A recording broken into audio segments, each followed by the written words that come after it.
Before we get too far with all of the possible rudimental combinations involving flams, I think we should cover the flam by itself.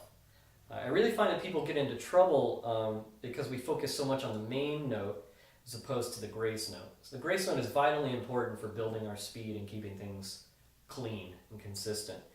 So we want to think about the grace note as a low stroke that's more of a drop than it is an upstroke. So we have our general stroke in the main hand, whichever hand that is. And our grace note is more just going to be a drop from a much lower height. You don't want too much of an upstroke.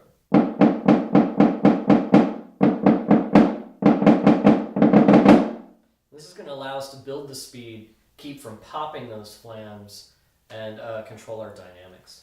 So getting back to the flam section of the regimen, we revisit Triplet Grid. Triplet Grid is a fantastic foundation for dozens of possible variations. I'm only going to cover a couple here, but check the variation suggestion box if you want to try some more. So the simplest variations would be taking our accent pattern of Triplet Grid and adding flams or doubles or crushed notes where all of the accents are. So that would be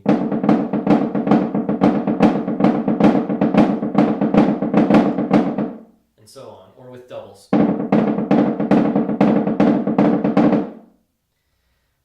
Getting a little more complicated, you want to keep the accent pattern the way it is, but only put flams or doubles or crushes on every beat.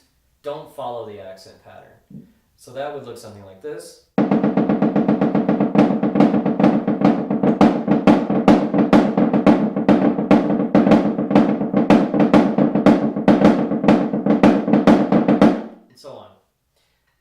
The variations are endless, so get creative and try your own out.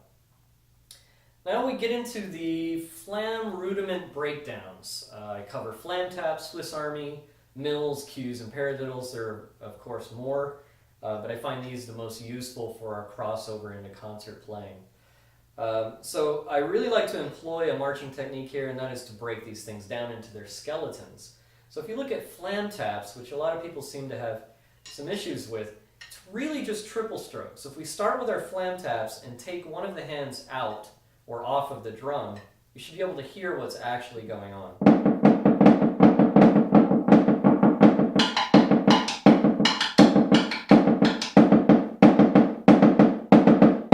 It's really just triple beat.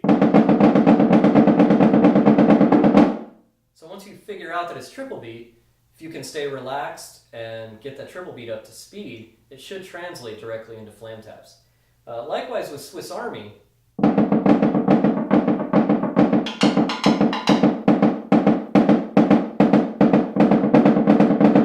all Swiss Army is overlapping double beat. So you have a double, and we're overlapping the middle note. Once you make this cognitive connection, the technique is already there. So if you're having problem building your speed in your flam taps and your Swiss Army, check your skeleton, go back to double beat, triple beat, try to make that mental connection, and stay relaxed.